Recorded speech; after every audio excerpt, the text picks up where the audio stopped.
Tell me, Hitoshi, have you ever heard of sleeping? You, his best friend, asked sarcastically. The lavender-haired boy ignored the question. The dark circles under your eyes have become worse. You continued. It's not a big deal, he assured, yawning. You raised an eyebrow. I only missed 2 nights of sleep, he said, seeing your concerned look. Why is listener looking at me like that? 2 nights aren't even a big deal. Why is listener so stubborn and concerned about my well-being? You know I can read your mind, right? Much like Shinso, you were gifted with a unique quirk. You were telepathic. You can read minds, even communicate telepathically. It was an extraordinary quirk. However, it didn't help you with the UA practical exam, so you ended up the general students, class 1C. You got along well with the lavender-haired boy, as you both faced similar situations. You were one of the few people who can avoid getting controlled by Shinso. Instead of communicating normally, you use your quirk. This helps you avoid getting controlled by Shinso. The two soon became close friends. Thought we agreed not to use our quirks on each other. We did, but it's not like I can help it. It activates on its own. Can we talk normally? The other students are giving us weird looks, probably wondering why we're staring at each other stupidly. Are you calling me stupid? You demanded. Yes, Shinso replied jokingly. Whatever, you sighed. Guess we'll just have to watch the movie another day. They had planned to watch a newly released movie at your place today. Why?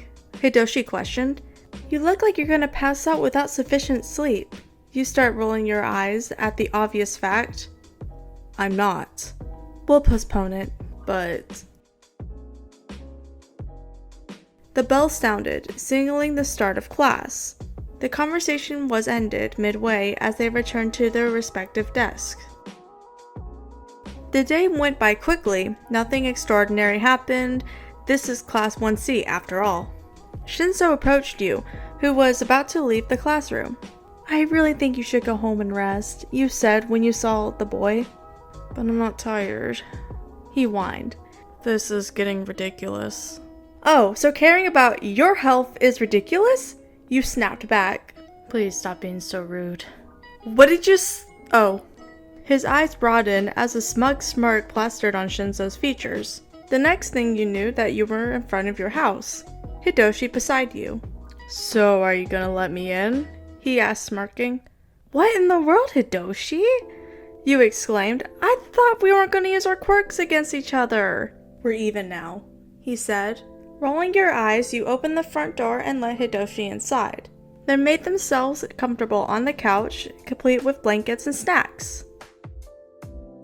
This is so boring, you commented halfway through the movie. Should have listened to me and gone home. Yeah, the purple-haired boy agreed. What a waste of time. Maybe the ending will turn out better? I hope so. A few minutes later, you felt Shinso lean against you, his head resting on your shoulder.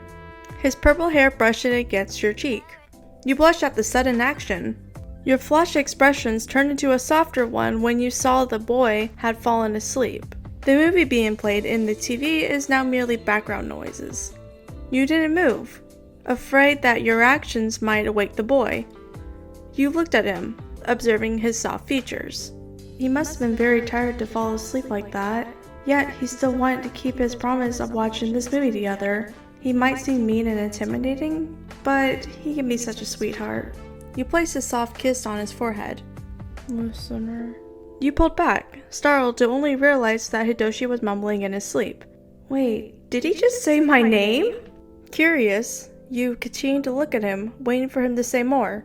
Without realizing, you activated your quirk. I really like you, but if I confess, I'm afraid of losing what we already have. This is so weird. You just stared blankly at the TV, confused. A red hue crept across your cheeks.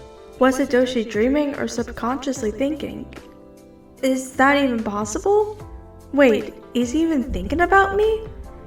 Whoever he's thinking about, they're gonna be pretty lucky. You took a deep breath.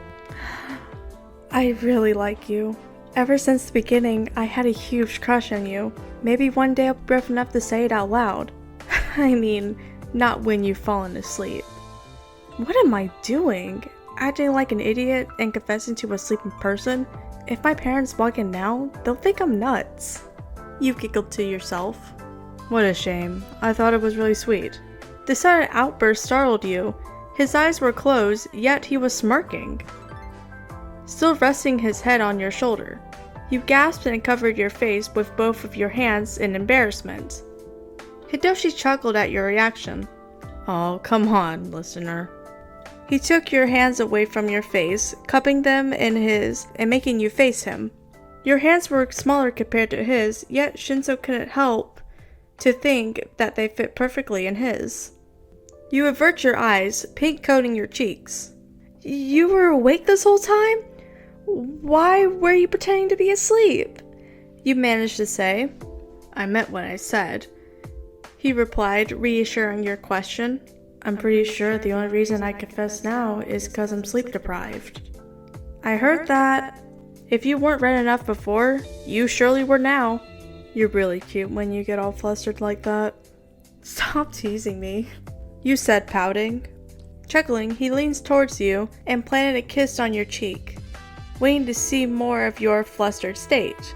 When he pulled away, you couldn't help but widen your eyes. It was a surprise. You decided to return the favor on kissing him on the lips. This time, Shinso's eyes widened and he blushed before melting into the kiss. Your plan backfired, Hitoshi. Oh well, I'm not complaining.